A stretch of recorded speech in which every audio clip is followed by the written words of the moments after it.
نن لا یو دوه هفتې مخکې په ټوپۍ صوابۍ کې یو لور خپله مور د یار په سر ډېره بېدردۍ سره قتل کړې وه. اوس د هغې باره کې یو نوی خبر راغلی دی چې هغه لور خپل پلار معاف کړله او کوم یار سره چې تښتېدلې وه اوس په هغه سره واده کوي.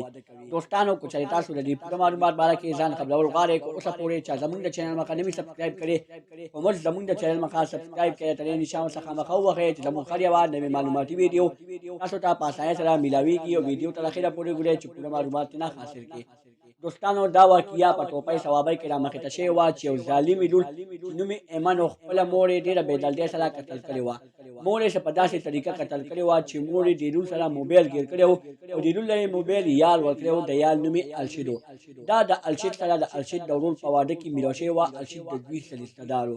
دوستانو په هغه واده کې دوی دواړو یو بل سره مینه پیدا شوې وه. الشید دې ته موبایل ورکړی و. دوی دواړه به په موبایل باندې خبرې کولې. چې کله دوی دواړه په موبایل خبرې کولې د دې ایمن مور ایمن په خبرو باندې سیکړه او ایمن بچی ته وویل ایمن بچی ته د خواله شاته چا سره خبرې کوي.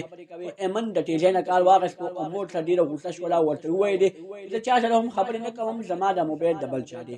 دوستانو مور پټې وه خو مور بیا هم هغه د لور زړه لري څومره چې چا سره هم نه وي. دوستانو دغه مور د ایمن لور ته وویل چې بچي داسې کار مه کوه دې سره زمونږ عزت خرابېږي ستا د پلار عزت خرابېږي ستا د پلار په دې کلي کې یو عزت دی خو د لور یې داسې ونه منله. خپله مور یې ډېره بېدردۍ سره قتل کړه. بیا د کور نه وتښتېده.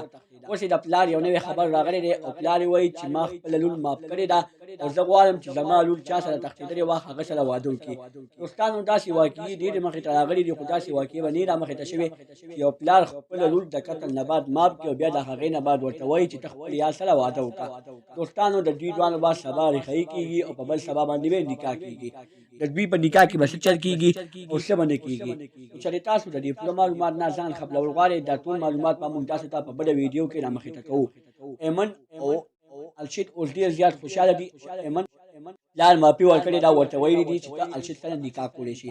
دوستانو دا وه زموږ نننۍ ویډیو که زموږ دا ویډیو خوښ شوي وي زموږ د چینل مخه سبسکرایب کړئ ترې نشان ورڅخه مخه ووهئ چې زموږ هر یوه نوې معلوماتي ویډیو تاسو ته په اسانۍ سره میلاویږي. والسلام.